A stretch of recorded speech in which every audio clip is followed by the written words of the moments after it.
We spend most of our lives at work with colleagues and coworkers, and most of the time are unhappy because we don't understand them and we don't feel understood by them. If we were all exactly the same, if we all had exactly the same values and morals and principles and ideologies and religions and politics, if we were all exactly the same, absolutely, the golden rule would work.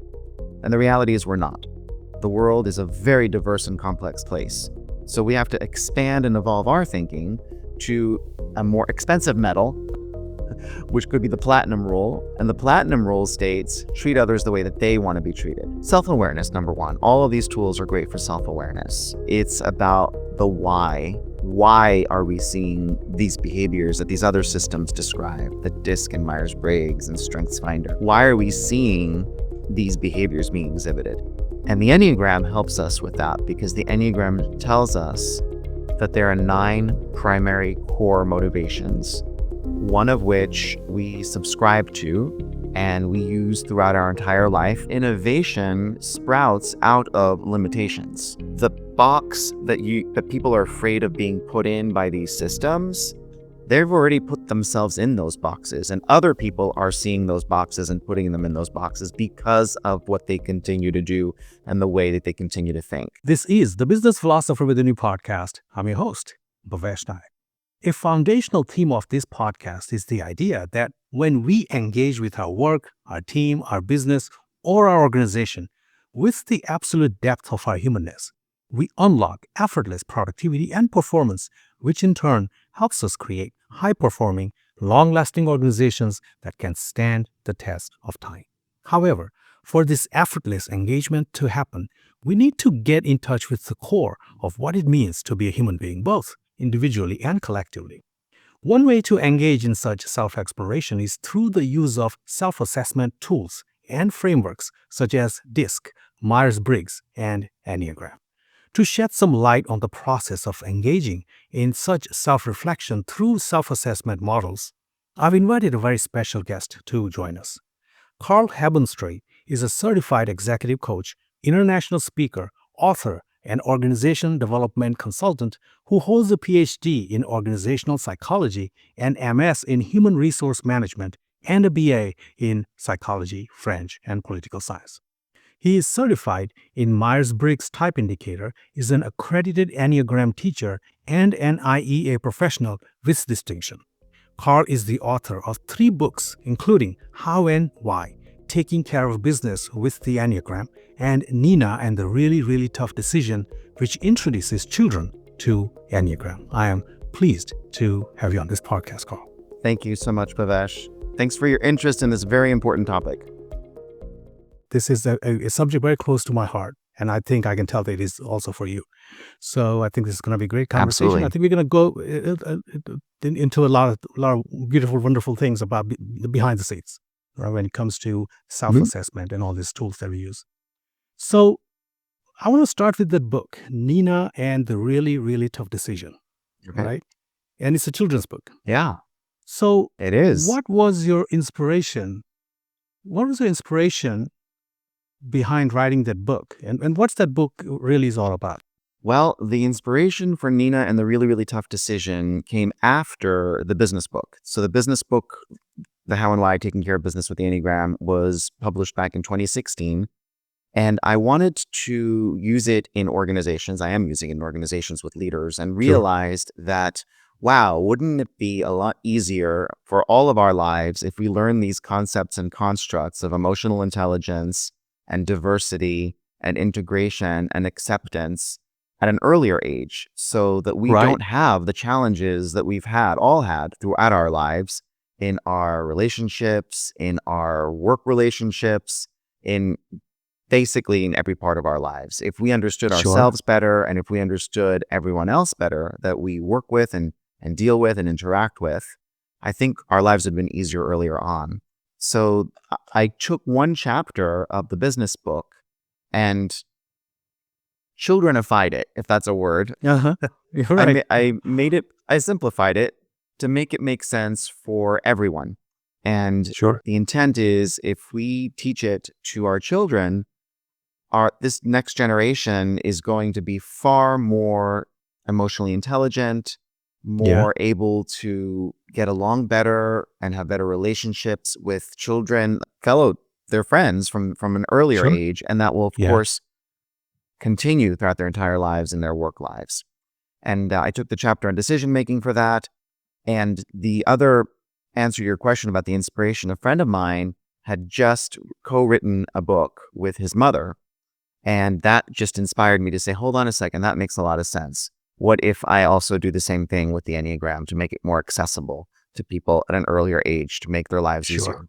And Yeah. ultimately to change the world Uh-huh. from that perspective, from having it grow from the next generation to make the world a better place, to a more understanding Absolutely. place. Sure. You talk about something very interesting, and I've heard you say this a couple of times in a couple of different places, which is that you don't necessarily agree with the golden rule, which is treat others the way that you want to be treated. And most of us accept that as like a gold standard in treating other people. Right. But you It is say the gold that's not, standard. yeah, that's not necessarily the Yeah. right way to treat others. So if you can expand that a little bit, I that'd be think great. it's an evolution. And I think if you think about gold as being, gold was considered the most precious metal. It was so expensive. And then ultimately we realized, oh, there are other metals that are even rarer and more expensive and quote unquote better. And I think that's exactly the same with the way that we look at different mantras or Sure. statements or rules for life. And the golden rule is pretty much pervasive in all religions. And here Sure. in Western civilization, we do say that it is treat others the way that you want to be treated. And if you Hmm. think about it, treating others the way that you want to be treated is very self-centered. It's very self-centric. Yeah. Everyone should want to be treated the way that I want to be treated. My way is the best. Therefore, Right. everyone should Yeah. go along with what I think. Sure. It's not very expansive. It's not very Yeah. inclusive. It's very exclusive, and it shuts people out. And it's also Yeah. dismissive of their perspectives, their opinions, their Absolutely. experiences, Yeah. their interests, everything that they may have gone through in their lives that has given them a different worldview or perspective, maybe even different Yeah. values. Sure. So looking at Sure. it, if we were all exactly the same, if we all had Right. exactly the same values and morals and principles and ideologies and religions and politics, if we were all exactly the same, absolutely, the golden rule would work. Yeah. And the reality is we're not. Yeah. The Yeah. world is a very diverse and Yeah. complex Yeah. place. So we have to expand and Yes. evolve our thinking to a more expensive Right. metal, which could be the platinum rule. And the platinum rule states treat others the Sure. way that they want to be treated. So if we really want to create a Absolutely. good, strong Yeah. relationship and understand where other people are coming from, what motivates them, what interests they have, what Yeah. history they have, how they see the world differently, Yeah. which is still valid. They're still looking at the same Right. world. If we're using Yeah. just our own perspective, we're only looking at a tiny sliver of the world.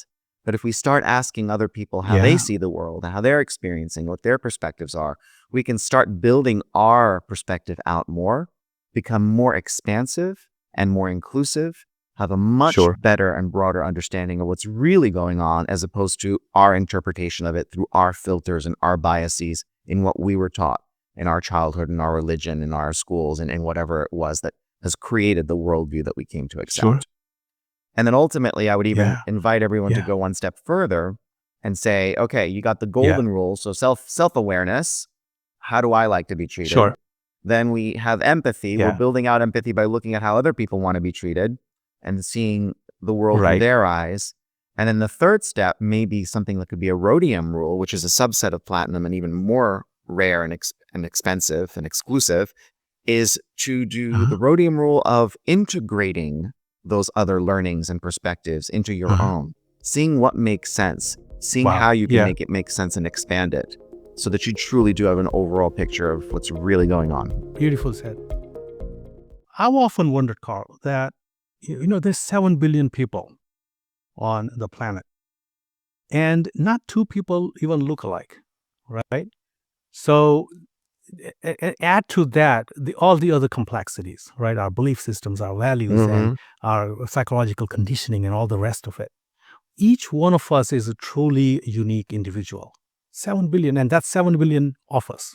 Each one of us is truly, a unique individual. We're not even talking about all the people who come and gone before our generations today, right? So we are truly unique, and which is wonderful. And you said something that what if all of us were the same? What a boring place that would be, right? This is wonderful. It's wonderful to have this Yeah. extraordinary diversity.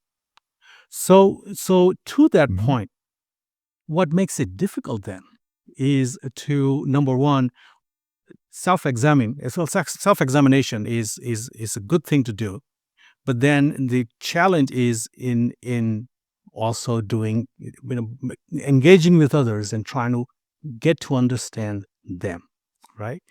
So they're both difficult in a way, because self-examination, we have not been taught that as much now. I think MBTI Mhm. is coming into school, Myers-Briggs is coming into schools now, so we're on the right track with that. But self-examination for most of us is still a difficult process. So these tools help us do that, and then also they help us understand other people's perspectives and what they are. So having said that, what I wanted to do is I wanted to step back a little bit and go through some of the tools that we have available today. Right, most people have heard of DISC, Mhm. DISC, and so Right. this, and for that reason, let's kind of build on that, and then we we kind of work our way into Enneagram, which I think is a pretty advanced and Sure. awesome and unbelievable tool, which I don't know much about, and you know a ton about. So uh, this guy do I know a little bit about. So they say that Mhm. in DISC, basically the genesis of DISC is pretty from the ancient times. They used to talk about, in Greek culture, they used to talk about the humors. And then in the Chinese culture, they have this system called I Ching. And in Indian philosophy, they have what they call Ayurveda.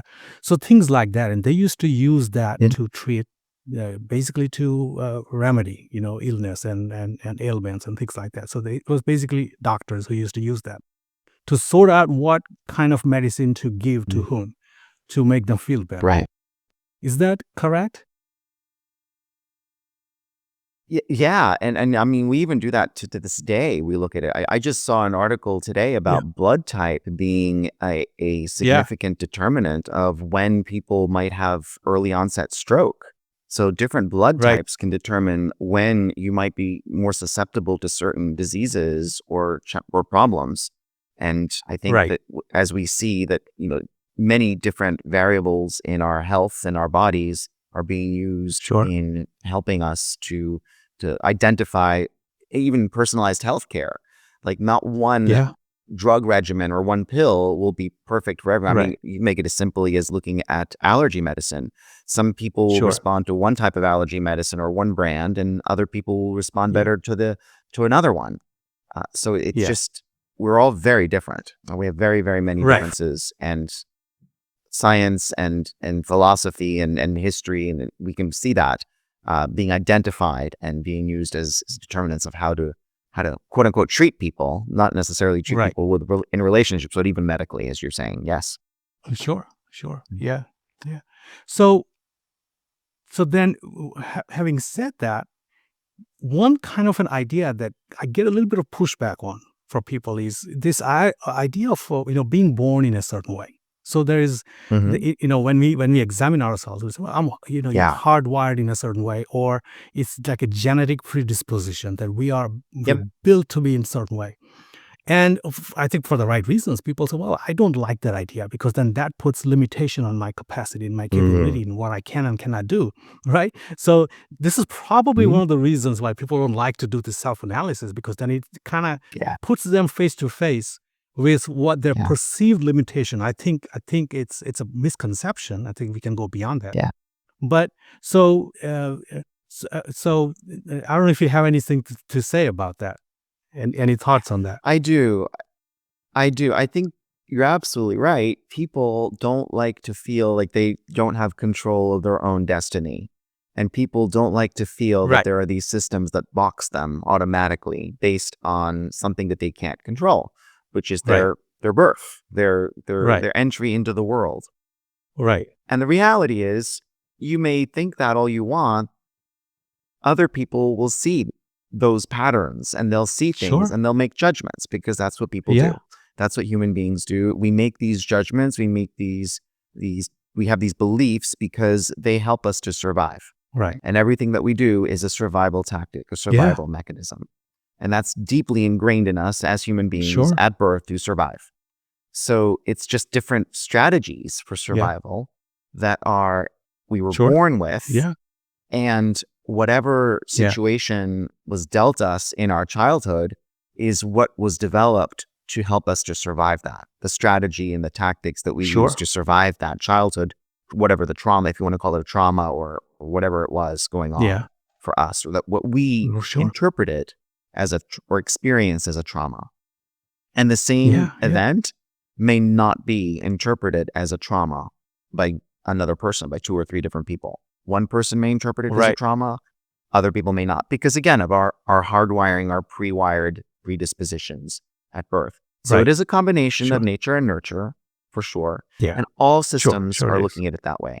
All systems say, absolutely, you're predisposed to a certain way. You will be unconsciously, automatically using this system for your entire life, unless you become aware of it, unless you wake up, you snap out of it, you get out of that fixation, and you start using other ways of thinking and other ways of behaving and responding to certain stimuli that are triggers. Absolutely. Yeah.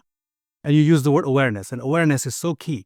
So once we become aware of those things, then that itself is a freeing experience. So once I know my limitations, what they are, then I can use them as tools to express myself and do what I need to do to thrive and do, succeed in the world, on the planet. Right. Right. So they say Van Gogh's painting, right? It would be difficult to paint a painting if the rectangle was taken away, if the canvas was taken away, because what are you going to paint on? The limitations basically give us the framework on which or with which we express ourselves. So limitations often actually kind of channel our creativity to do what we need to do to express ourselves. So, and people do say that innovation sprouts out of limitations. So whatever limits are imposed on you, how you can innovate is your ability to be creative and innovate is spurred by whatever you're challenged by, whatever limitations you're challenged by, and can you even break out of that? The other thing I wanted to say about breaking out is the box that people are afraid of being put in by these systems. They've already put themselves in those boxes, and other people are seeing those boxes and putting them in those boxes because of what they continue to do and the way that they continue to think. So understanding that, going back to what you were saying about awareness being the critical component there, these systems, all of these systems help us to see the box that we're already in, that we put ourselves in, and how to break out of that, because there are other ways. It's not just that one way. Absolutely, 100%. So DISC, for example, now if you go to the humor and things like that in the old days, ancient world, and this is how I understand DISC. I try to simplify things so that I can process it in my head. There's 2 scales like this: vertical line and horizontal line. The vertical line is thinking versus feeling. So we all have this capacity to think and feel. And it seems like a polarization, although it's more like a spectrum, right? So at the top, it's the people who are thinkers, and then people who are feelers, or people have a preference for thinking versus preference for feeling. And then the horizontal line is intuitive versus sensing. So the intuition is the internal frame of reference. Sensing is basically dialed into all the sensory perceptions. So those are right. And then they plot that like 2 lines. And it's a 2-dimensional model, and then that gives us 4 quadrants. We call them dominant. 4 possibilities, right? I like that. 4 quadrants, 4 possibilities. DISC, dominant, influencing, steady relator, and then you have compliant. So first of all, did I get this right? And I think there are many ways to talk about this. And second of all, can you talk a little bit more about those 2 underlying, the 2 lines? Yeah, I think you can even make it even simpler than that, because the whole concept behind DISC is it's behavior. It's the Right. behavior that you're going to expect people to see, the behavior they're expected to see, Right. to exhibit or Right. experience from them. Right. And what you'll see is, and DISC, by the way, has had so many different variations and takeoffs. 100%. Some people Yeah. call it insights. Some people call it the 4 seasons. There's Right. all these I different heard ways that of model. calling Yes. it. It's the same thing. It's the Yeah. exact same thing with the Yeah. same scale or different definitions, really. Right. And the D for the dominance is the dominant behavior that you're going to be seeing from other people, or the Right. red, right? That Right. goes along with the red. The Right. red dominant, you feel red is usually like a passionate, Sure. energetic color. So you're going Yeah. to feel Sure. that assertiveness, that Yeah. aggression, even at worst, it could be aggression, but Sure. assertiveness, that outward energy, that Yeah. dealing with the world and executing on things, right? And Right. just being out there, asking for what you Mhm. want, executing on it. Right. And then for influence, you're going to see a little bit more of a softer side, more of a cheerleader, more of a positive outlook person, someone who is more interested in how am I being perceived and received by the world? How do I cheer people on? How do I get them motivated and engaged and get Mhm. things going that way? Sure. But not necessarily as red. And that's why Right. it's that yellow color, right? Sure. So it's a Sure. little softer way of Yeah. doing it. Sure. And then the S in the, believe next one is green, right? Green and then blue. I The don't remember steadiness, the color. Right.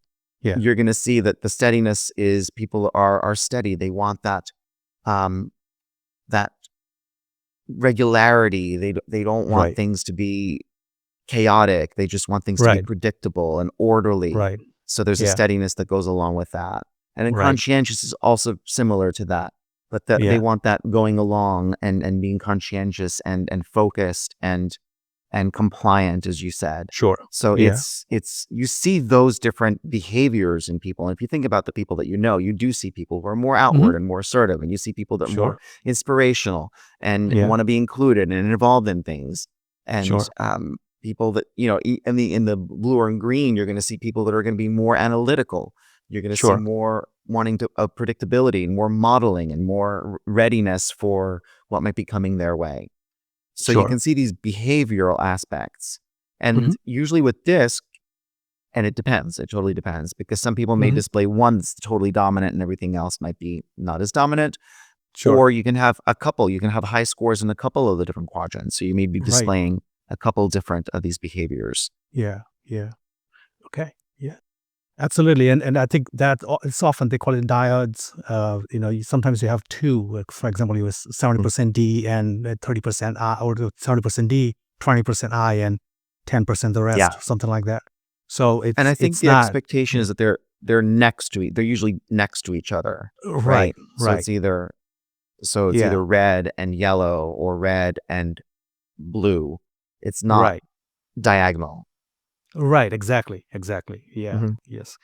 And for that reason, it's simple and it's useful as a starting tool. It is enormously useful because it begins to give us some idea about who we Mhm. are and also how others operate and make their decisions and behave. And I think it's a behavioral model, as you were saying.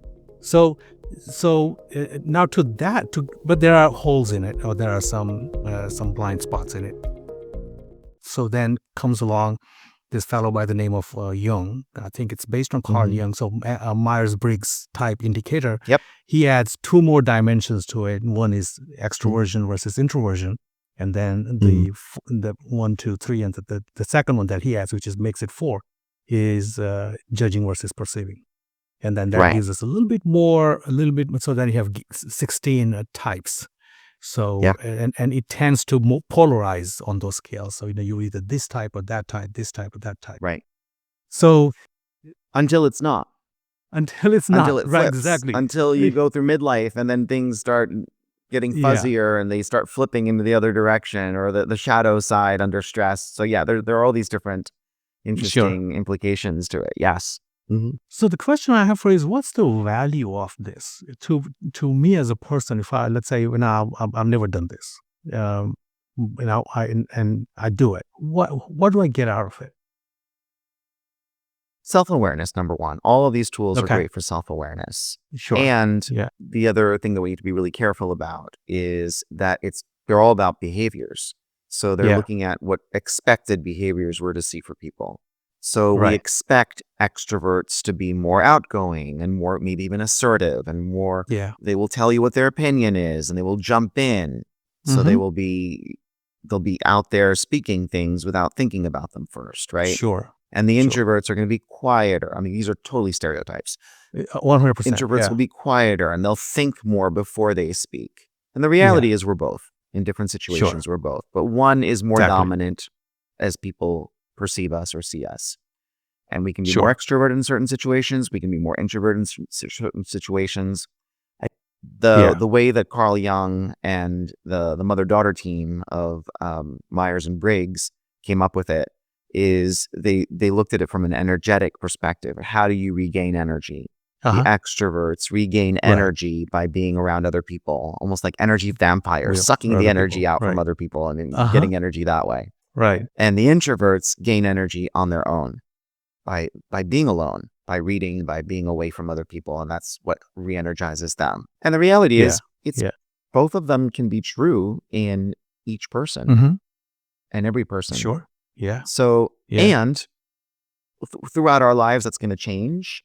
There will be times we'll be more extroverted, more introverted, depending on the situation. We'll understand when it's more appropriate to be extroverted in some situations versus introverted in others as a behavior, right? As what people see. Right. And then usually in midlife, we see some switches. People tend to go into the other end of the realm. And we also have to be really careful about what society expects of us. Because society expects us to be more extroverted. So sometimes introverts have a feeling like I need to always be on, or I need to, all this is draining for me, but I always need to have more energy. So how do I show up like that? Yeah. Sure. And for extroverts, sometimes it's better to be introverted and really think about things before speaking about them. There's a funny line that I heard is, how do I know what I think before I hear what I say? For the extroverts. So the extroverts don't know what they think until it comes out of their mouth and say, oh, I guess that's what I think. Right. That actually kind of makes sense, right? Yeah. I love that. Yeah. Makes a lot of sense, sadly. Right. And then you have the you other, say it first, you speak it out loud first and then say, hey, what I just said, that kind of makes sense. And they can get into trouble because sometimes people who are more introverted, or maybe even some other extroverts that don't realize that this is what's going on, they might hear that goes out there and say, oh, it must be done. This is what we must do because it's out there in the world. It's spoken. And it was just brainstorming. It wasn't even a real call to action. So it's how do we identify like, okay, hold on a second. That was just a thought. I don't think we need to go in that direction yet because it's not fully thought out. Right. Yeah. I've seen people do that, It can and get you in trouble. These are all behaviors. These are behaviors that we're interpreting or assigning value to. Sure. Then the next one is how do we take in information? N being for intuitive, since we've already used I for introvert. Now we have to use N for intuitive, or S for sensing. So intuitive is more big picture orientation. Do you take in information by looking at the big picture and then working your way down to the detail? Right. Or do you start with the detail, the sensing? Do you start with the sensing and work your way up to the big picture? And where do you stop? Where do you stop in the middle of that? So that helps us in identifying, oh, this person's communication style is they want the executive summary first if they're intuitive. Right. And then you can provide more bullet points later. They may stop reading because they got what they needed. They don't need the details at this point. They may go back to it and later look at the details. But other people may want the details first and then give them what the summary is or what the solution is or what the point is at the end. Yeah. So knowing that about other people is really important, and knowing that it's different, that people take in information differently, right? Differently. So again, those are behaviors. Those are preferences. And then the next part is thinking versus feeling. Go ahead. Right. Go ahead. No, sorry. Finish your thought, please. I'll wait. So Myers-Briggs. So thinking versus feeling is how do you make decisions? Thinking is the logic, the rational thinking, and feeling, F for feeling, is really about values. So how the impact on others, what are your values? So are you more about logic and rational thinking in making decisions, or are you more about the values and the feelings on impact on Yeah. others. Yeah. And then the Sure. last one Sure. is your orientation to time. And so J Yes. versus P. J is judging, which doesn't really Yeah. mean judging, but it's J is Yeah. about, I want things to be orderly and calendared and time bound and timely Uh-huh. and just Uh-huh. everything is organized. And P is very Sure. much Sure. perceptive, going with the flow, Yeah. just taking things as they come Right. along. And those, again, Sure. all Sure. behavioral Yeah. preferences and tendencies. Yeah. Yeah. I never saw the time element in that, the judging versus perceiving. Yeah. It's been explained to me in many different ways. First time I've heard you say this, that totally makes sense. That it has a time element, Yeah. the orderliness and all that you bring it on timeline.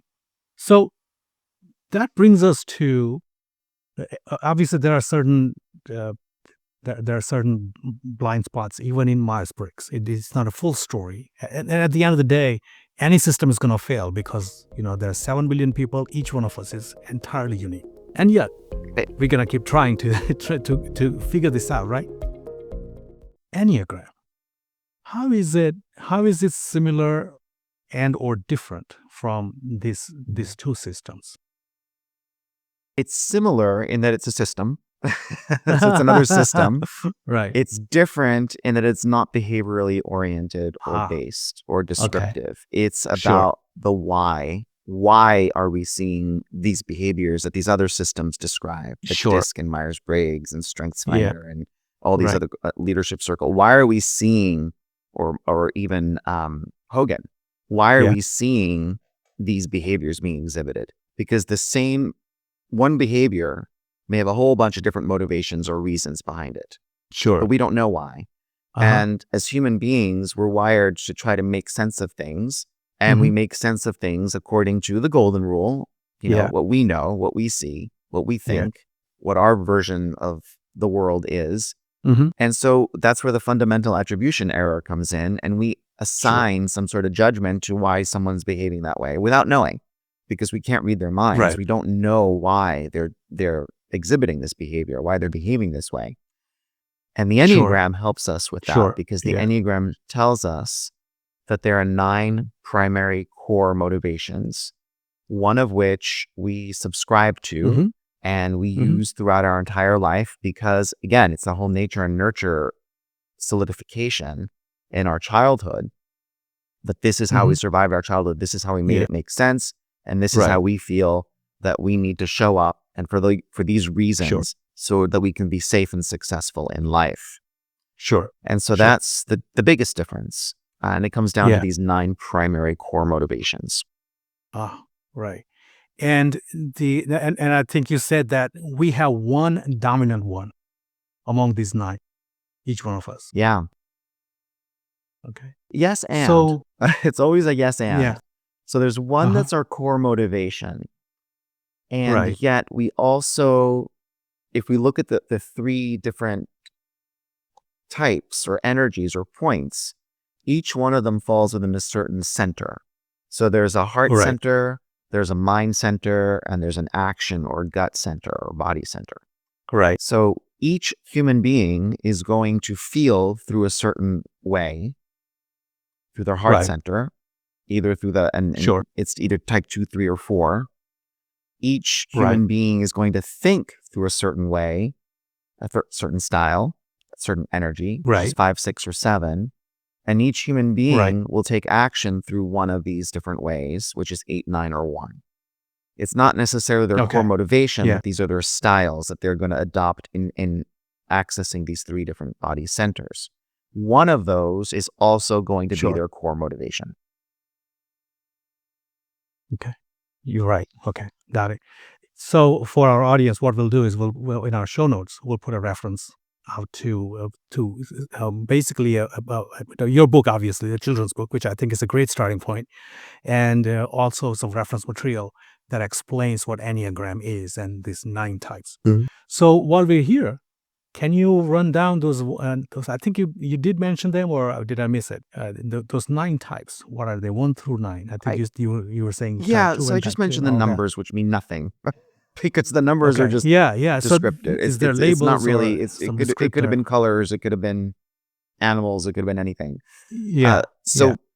I think the easiest way to land the Enneagram is to ask people to think for themselves about selecting from these three different categories, these three different centers. Those three that you just mentioned. So heart, mind, heart, and gut. Yeah, head, heart, and gut. So let's do the head types first, because again, the number itself doesn't matter.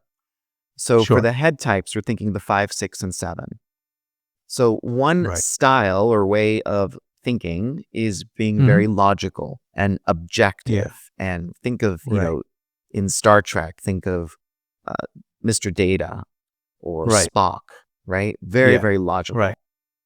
Looking at everything, taking all the information in, coming up with models to explain things and even predict things, because ultimately those who subscribe to the type 5 energy, they affiliate with that, don't want to look foolish. They want to be prepared. They want to be knowledgeable and have wisdom. So that's what they're seeking. Because they want to be able to predict what may happen, so they'd be ready for it, so they don't look foolish. So it's the objective way of thinking. Type 6 looks at it from, this is a dangerous world. Things can go wrong. I will be unsafe. I need to prepare for these dangers. So the type 6 way of thinking is, what's the worst case scenario? What dangers are there? How can I plan for them to be safe, comfortable, and secure? So 5, the observer, is objective. 6, the loyal skeptic, is very worst case scenario planning. And 7 is the opposite of that. 7 is best case scenario planning. 7 is the epicure adventurer. And that way of thinking is, what are the good things that could happen? Look at all these wonderful different options that we could take advantage of. Very, very much charismatic and bringing people along to a vision of goodness and a better place. So we have objective, worst case scenario, best case scenario. So each person can select which one of those is their dominant way, their primary way of thinking. Not necessarily that was taught to them, but what did they come into the world with when they were in their youth? What was their way? Because then we have all the overlays of societal expectations and organizational and school and parental and all these other things that come on top of it that have changed that or tempered it, right? So that's the head thinking centers. So someone can pick one of those. So I don't know, did you go ahead and pick one of those? Which one is your way of thinking? Did you pick one? And you don't have to tell me which one it is. I don't know if I can tell you the number. Now, so you're saying that from head, just in the head section, there is 3 numbers. Is that, did I get that right? So, and those 3 numbers were, quick 5, 6, and 7. Of those 3? 5 was objective. 6 is loyal skeptic. So 5 is the objective observer. 6 is the loyal skeptic who's always worst case scenario planning. And 7 is the epicure or adventurer or visionary that's always looking for the best case scenario. So it's 7 and looking for for. Okay. So remember that number. Write it down. 7. So the optimist. One second. Right. Yeah. So go ahead. So that's that's your way of thinking, which may or may not be your core motivation. We'll get to that in a second. But this is a great way to describe this system. Yep. Perfect. 7 is the epicure or adventurer or visionary. So then let's think about the heart. So the heart is between type 2, type 3, or 4. Type 2 is the helper or giver who is externally focused on the needs of others, not on their own needs, but on the needs of others, helping others in order to be liked. They're very good. They have an intuition about what other people need, and they will reach out and help them, even if they haven't been asked for that help. So it's helping others in order to be liked. They do that because they want to be liked. The type 3 is very much about, I get it. I have feelings. Other people have feelings. But guess what? There's work to be done. And I need to get my goals accomplished. So the 3 may have some sense of their needs, but they're pushing them down in favor of the needs of the actual goal that needs to be met that's been set for them.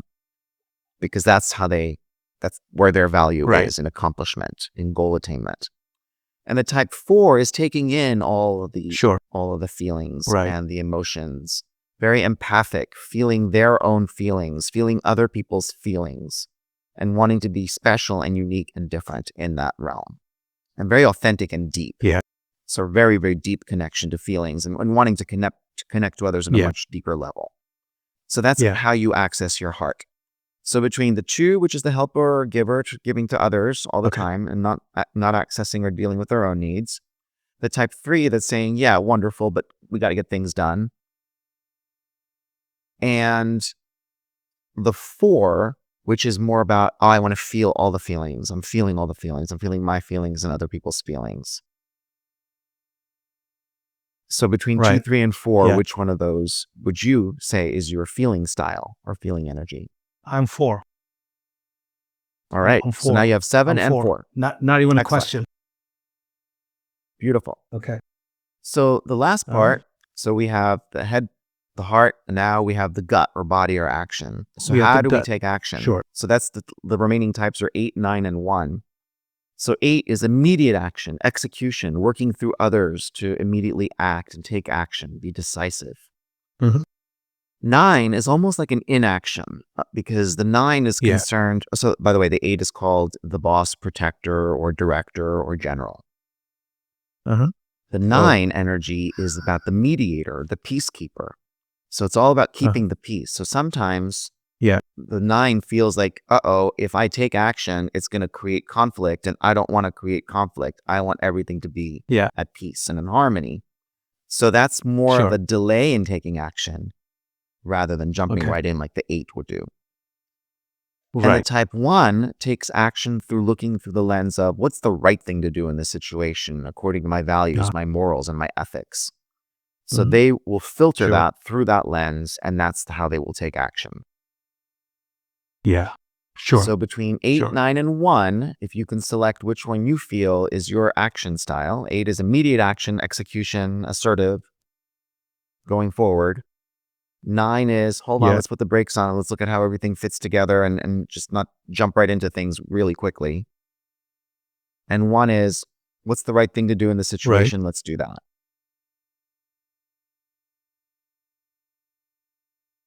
And that's the Okay. 1 is called the perfectionist. This is a or hard one for me reformer. because Yeah? sometimes one is called the perfectionist. Yeah. So, like I said, yeah, this is a hard one for me because I think it's if I as I so it's probably 8 or 9. I'm sorry, 8 Okay. or 1 for me. 8 or 1. Okay. And it's yeah, so now between those two, 8 is a lot of the things. So what, and this is actually a very frustrating experience for me. I have a big list of things. I'm a very ambitious person. I have a lot of things that I want to do, and they all need to be done, and they all need to be done now, right?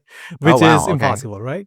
So that's it sets up an overwhelm, and it's a failure point, right? It's a it's a so I think for me it might be situational a little bit. So sometimes it's 8, but it's also 1 because it comes with that perfectionism where it's conscientiousness. Am I doing the right thing? Am I acting from the whole strategic perspective?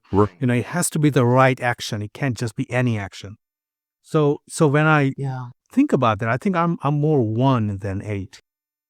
Yeah, and I think So the biggest difference there is 1s will take action, but it won't be like immediate, like the 8 will take an immediate action. The 1s will filter it yes, through that lens before they take the yeah. action. So it's 1. It's 1. Yeah. Okay. Yeah. Perfect. So I'm So you 7, 4, have and 1. 1, 4, and 7. Oh, you're Yeah. in the idealistic triad. Each of those has an idealism element to it. So Right. 1s are about Okay. there's perfection, there's a right way to do things to be idealistic. 4 is Sure. there's an idealism about purpose, about being Yeah. genuine and authentic. And Yeah. 7 is that the positive outlook idealism of things Yeah. will work out positively. So then the Yeah. idealism there. So one of You those nailed is me. going to You totally nailed it. That's me. I And didn't, it's the also Enneagram did. good. But one of these is going to be your core motivation. So Okay. the type 1's core motivation is to do the right thing, Right. right? I need to be right. I need to do the right thing. I know the truth. I know the right way. I know the better way, right? So that's to do the right thing. Right. And the worst thing for Yeah. them is to be wrong, to be criticized, and to be in a situation that doesn't align with their values. That's the worst thing for type 1. For the 4, the worst thing for type 4 would be to be 100%. considered The last thing you said, the situations that don't align my value. Mm-hmm. Yeah, that's the worst thing for the type 1. For the type 4, what motivates the type 4 is being different, special, and unique, and deep and authentic, and see themselves as totally different from everyone else. The worst thing you could do there is tell them they're ordinary or they're regular, right? Or normal, that they're normal. And so it doesn't sound like that's the one for you. The core motivation is sticking to 1. And then 7, the 7 core motivation is freedom and having autonomy and being able to make. Can we go back to 4? Yes. Do you mean to say 4 again? Can we go back to 4? And say 4 again, please.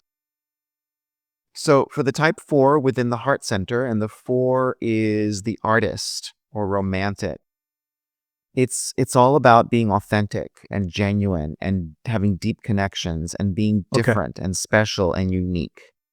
So the worst thing that you could do to a type 4, if that's their core motivation, is to consider them and call them normal, or just have them do ordinary things. They need to be extraordinary. They need to be special. Right. So that's what the 4's motivation is. That's the core motivation for the 4. I'm more 4 than I'm 1. So more 1 than 4 for your core motivation. No, the other way. I'm more 4 than I'm 1. Oh, okay. Perfect. Great. All right. So 4 could be your core type, your core motivation. Fantastic. And the interesting thing is there is a connection between 4 and 1, because 4s go to 1 in comfort. That's their comfort or release line. Yes. And then you also selected 7, which does not have a direct line from 4. But 7 is the thinking style. And the thinking style for 7, there's also creativity associated with that and innovation. But the 7 is all about not wanting to be limited. They want to have all the options, take advantage of all the opportunities. They look to see all the different opportunities that are available to them. And they don't want to commit to them immediately because they want to do the most fun and exciting thing. Right. So they're always looking for patterns and connections and just options and opportunities. So that's the 7, which is the epicure adventurer. And that's a thinking style as well. So the worst thing, if 7 is your core type, your core motivation type, the worst thing that you could do to a 7 is to limit them, impose limits. So prevent them from doing everything that they could want to do. So it sounds like you selected type 4 as your core type. 4 is my core type, 100%. Very cool. Congratulations. Yes. Thank you. Congratulations to you. You nailed me. Because it's the Enneagram. The Enneagram system did it. I can see where this is a strength, and yet it can also be a weakness, because all of them. It's like you can't make me do certain things that I don't want to do, and I'll sacrifice everything. So basically, you say ordinary things, right? Doing ordinary things. It's like for some people, why don't you just get along, get a job, and do this and do that, and you're getting paid. Or what's the problem? I can't do that. I have to do. There's certain vision and certain kinds of things, and and to me, it's seen as risk taking from outside, from other people. To me, it's not risk taking.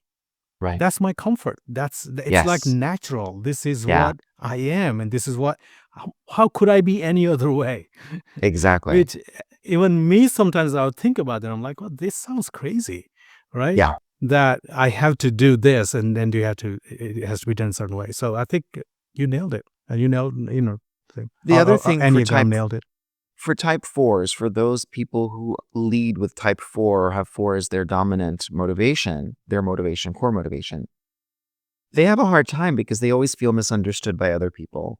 And they don't feel like they have a place in a corporate environment, because the corporate environment strips away that uniqueness and individuality that they need to have. Right? Because corporations, for-profit organizations are always looking to box you in. This is your title. This is your job. Yeah. This is your swim lane. Right. You don't do anything outside Right. of that. Yeah. You have the same title as these other 20,000 people, right? Right. That's not going to be appealing Yeah. and soul Yeah. nurturing to a type 4, Right. someone who leads a Right. type 4. So we tend to Yeah. see type 4s being independent consultants, artists, Yeah. being in the Yeah. arts, and being in nonprofit organizations, in Right. mission-driven organizations Yeah. that really Yes. feed their soul and their purpose, Yeah. their feeling of purpose to be able to be different and make a very unique contribution and deep contribution. Yeah. That was very, very enlightening, Karl. And I think for our audience, please look at the resources that we're going to put on the show notes and follow this process with Karl and use that. And we'll make it into like a deep study guide type of thing on the show notes with all the references that Karl and I will put together, and so that you can study and towards the end of this episode, we're going to get into how you can get in touch with Karl and ask him questions. What are the downsides of using tools like this? Are there any pitfalls that we need to avoid using The using weaponization. Enneagram or any other weaponization? Each of these tools can be weaponized if people want to use it against people, or if people want to use it as an excuse. This is the way I am. I'm not going to change. Everyone else has to go and change around me because I'm the leader, or I've been successful for I'm this years old, and so I'm not going to change. So people use it as an excuse rather than as a development tool, as a way to not only, so if they stop at the golden rule and say, this is the way I want to be treated, right? I want to be treated this way, and I'm going to treat you the same way, and I'm not even going to care about how you want to be treated. This is the way I want to be treated, and you must all abide by the way I want to be treated. So if there's that lack of willingness to grow or self-assess and develop emotional intelligence, then that's a downfall, right? It really needs to be seen as a comprehensive system, as the beginning of an understanding of this is just one way, and there are so many other ways, and they are all correct, and they are all right, and they all have value and insight into understanding not only ourselves, but the world and everyone in the world. So being open to that development and that growth is, and being curious about it, genuinely curious, and wanting to integrate all of those different perspectives into our own, is the antidote to the weaponization. And not boxing or labeling people and saying, well, you're doing that because you're blah, blah, blah. Once we know what our fixation or box is that we've put ourselves in, or other people have put us in because of those fixated behaviors that we don't want to think and go outside of that box, literally.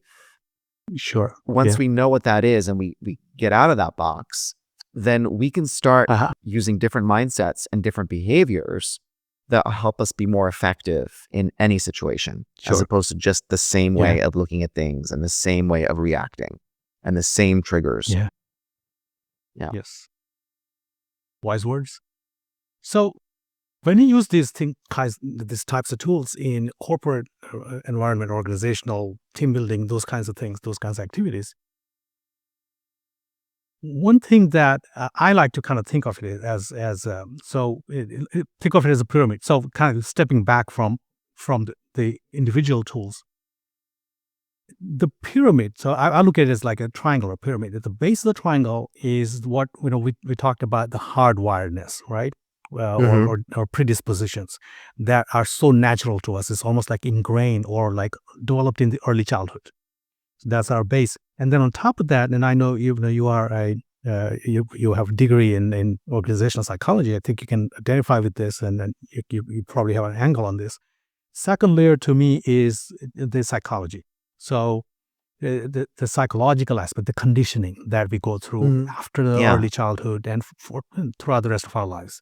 And on top of that, the final one is basically skills. Everything that was on our resume, everything that we've consciously developed, skills, knowledge, books that you read, mental acuity, mathematics, all those kinds of things. And that's so to simplify in my head, that's how I look at it. Okay. And one of the things that I've noticed in organizations, and I don't know if you've noticed this as well, is that they pay way too much attention to the top of the triangle. I see in recruiting and hiring, I see these, Yeah. there's a number of them out there, but they look at, there's one test that's like basically like IQ test type of thing.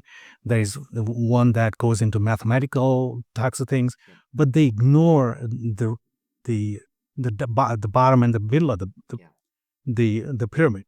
And I think that is dangerous, I think, to me, because I think the thinking there is that, okay, we care only about the hard skills. We don't care about all the other Right. soft stuff. To me, Yeah.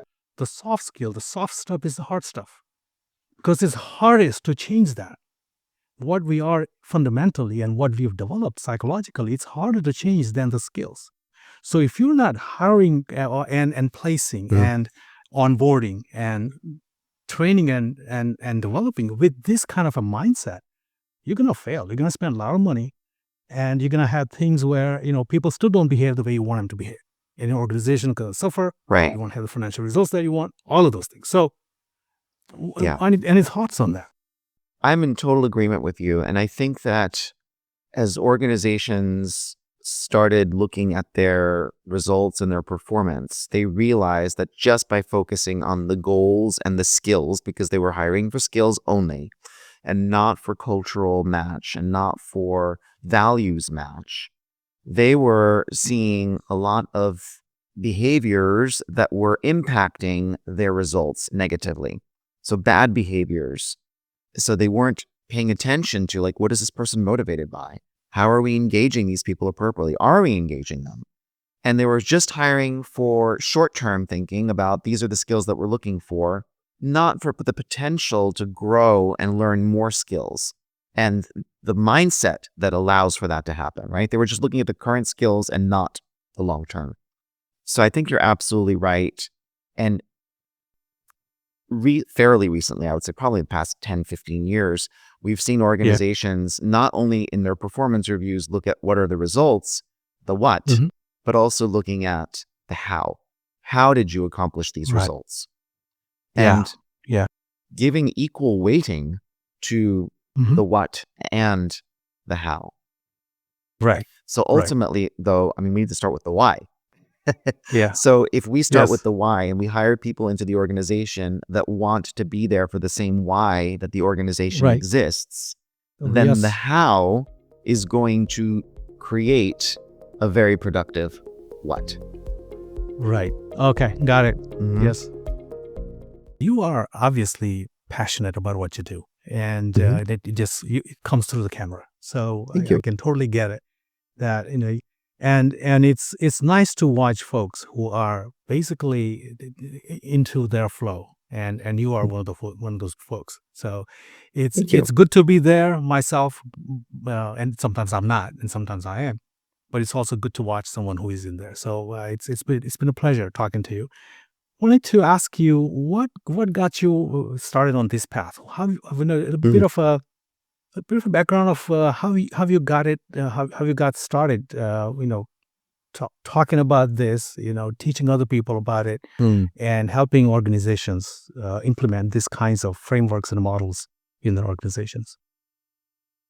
Well, I think that I can answer that question a couple different ways. One is from the biography that you mentioned, where if you look at my trajectory, my evolution, going from a bachelor's, which started off in French and political science, and then I fell into general psychology as an elective, and I said, wow, this is so much cooler than the French and political science stuff that I thought I was obligated to do because of some talents that I had in the past and some insights or thinking that my parents said, oh, you should go become a diplomat. So you should, do this type of stuff. And then when I fell into psychology and then really found my passion there in general, and then social psychology and then industrial, and back then it was called personnel psychology. And so that solidified my wanting to not go and necessarily use the French and political science degrees. And that's what added the major for psychology. so that I could then progress into human resource management and then organizational psychology. And the evolution then was also from exactly what we discussed, going from looking at Myers-Briggs to saying, great, yeah, Myers-Briggs is fantastic and wonderful and helps with team development and team building, and then realizing it ignores so much more and it needs more depth, to then finding out about the Enneagram during my PhD program, and then having that be the aha and the light bulb going off and saying, wow, this totally makes sense and explains everything, and why aren't we using this for everything, including looking at, because I was in human resources at the time, looking at all the different human resources programs and foundations and mindsets that we have that we're only really engaging a subset of our entire employee population. We're not attracting them, we're not retaining them, we're not motivating them, we're not rewarding them according to how they want to be rewarded. We're only rewarding our 3s or 7s and our 8s. The more assertive styles that are more vocal about what they want. The D's in the the reds in the disc, right? So the extroverts in Myers-Briggs, because they tell us what they want, what they really, really want. So so looking and saying this, how can we implement this? How can we use these insights so that we can create a better environment at work where we end up spending most of our lives? We spend most of our lives at work with colleagues and coworkers, and most of the time are unhappy because we don't understand them and we don't feel understood by them. So this is a great way to prevent that, to make sure that people do feel understood, seen, involved, psychologically safe, and to be able to contribute and innovate rather than being stifled and withdrawn. And last question I have, or at least one of the last questions I have, is I want to ask you to kind of look at your what do you call that, the ball, the prediction ball or futurist. The crystal ball. The crystal ball. So if you had a crystal ball and you can chart the course of humanity in the last 5 years, 10 years, where do you think we're going? And we have this AI thing coming in from out of the left field. It seems like it's been around for a long time. Or 1 year, 2 years down the road, where do you think we're going with as human beings, as a civilization, or civilizations on this planet? Are you more hopeful, or you think that we are? My nature is to be hopeful. My nature is to be hopeful. And that's why I'm in the business I'm in, because I want to make change. I want to make positive change. I want to make impactful, long-term, sustainable change. And in order to do so, I need my clients, and I need the rest of the world to be more open to it and ready to it and wanting to engage in it. I am starting to see that now more than ever. And I think readiness is usually a result of pain. And I think we're all seeing the pain of what's going on throughout the entire world right now. There's climate pain, there's political pain, there's war. There are so much violence, so much bias, so much prejudice, so much hatred. And I think that pain is being felt by more and more people. And it's becoming the catalyst to create that openness that we're needing for people to say, what can we do? How can we look at things differently? How can we do things differently to make things better? So I'm hoping it's not too late. And I'm excited to see that more and more people are becoming more receptive, ready, and open-minded to using different tools to understand things better and to make a more positive, sustainable, long-term, impactful, significant change. Thank you for that. And some positive thoughts there. It's we're about to end on a positive note, and I love that. What do you do for fun, Karl? I love to travel. Well, the funny thing is, I love to travel, and I love to inspire people through the Enneagram.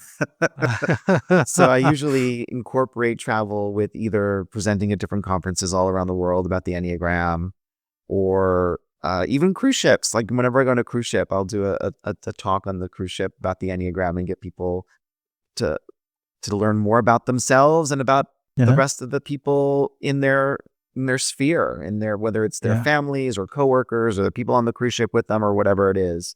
So I love to do that. I don't see that as work at all. It's just Mhm. motivates me, it energizes me. As an extrovert, it also energizes me and re-energizes me that way. Sure. We have 3 wonderful little fur children who are here with me right now. They're all We didn't asleep, meet which is one of those. amazing. So we haven't heard them at Okay. all, but they're all here, and we have They 2 Shih slept through. Tzus. Wow. Yeah. Yeah, they're very good. Luckily, the doorbell didn't ring. Two Mhm. Shih Tzus and a Chihuahua mini pin mix. Beautiful. So yeah, they keep us busy, and we sing in both my partner Alex and I sing in the Palm Springs Gay Men's Chorus. Oh, So wow. music is a big part of our lives. We love going to concerts and theater Uh-huh. events, and yeah, we're Yeah. just being with friends and meeting up with them all over the world. So Wonderful. Love it. that's what Yeah. keeps me busy. Yes. Yes. Yeah. You're a busy guy, and you're loving the journey, and I love it. If someone wants to find out a little bit more about you, how do they get in touch with you? So I have a website, which is Mhm. www.performandfunction, spelled out, Okay. .com. Perform and functions, play on form and function. And then we add Mhm. make it performandfunction.com. Okay. Also Sure. on LinkedIn, I am Karl Hebenstreit on LinkedIn. Okay. So you can follow all my different posts and journeys there. You can get in touch with me that way. Ask me questions. I'm happy to chat about anything Enneagram or anything organization development oriented, and how Sure. to make the world a better place. Uh-huh. Those are primarily the 2 best ways to do it. Of course, you can also, if you wanted to look more into my work and the books that I have, Amazon has the Yes. books, The How and Why, Yeah, Taking we'll Care put of that. Business with the Enneagram. Now it's in its 3rd Mhm. edition. We'd already talked about the children's book, Nina, and the really, Yeah. really tough decision. And that's in 4 different languages. It's in English, Spanish, French, and Greek. Okay. Because Greek, you may ask why Greek? Because I'm actually half Greek. Even Oh, though my name is okay. not Greek at all, I'm more Greek than I Uh-huh. am Yeah. Germanic. And I was actually Okay. even raised in Greece. Oh, And wow. my latest book is Explicit Expectations, Uh-huh. which is not Enneagram forward in it, although the Enneagram is infused in it. But it's a Right. way of looking at all the expectations that organizations and other leaders and employees, our direct reports, our team members, whatever, have of us Yeah. that are not Sure. explicit. So how do we make those Okay. implicit expectations explicit? What do they have of us? What do we have of them? How do we put Mhm. those out? Because we can't read people's minds. So Yeah. that's golden rule, right? We Sure. think we know what other people think. It's got to Yeah. be platinum. It's got to be rhodium. Yes. How do we Yeah. make those explicit so they know what we're wanting and thinking, and we know what they're wanting and thinking and expecting? Mhm. So it's all about how to Sure. help leaders and supervisors, even first-time managers, be more effective in all the different tasks that they have to accomplish that no one's told them how to Yeah. do, or that they're really, those are Sure. the expectations of them. Absolutely. Okay. Well, I thank you very much. I feel like we just scratched the surface.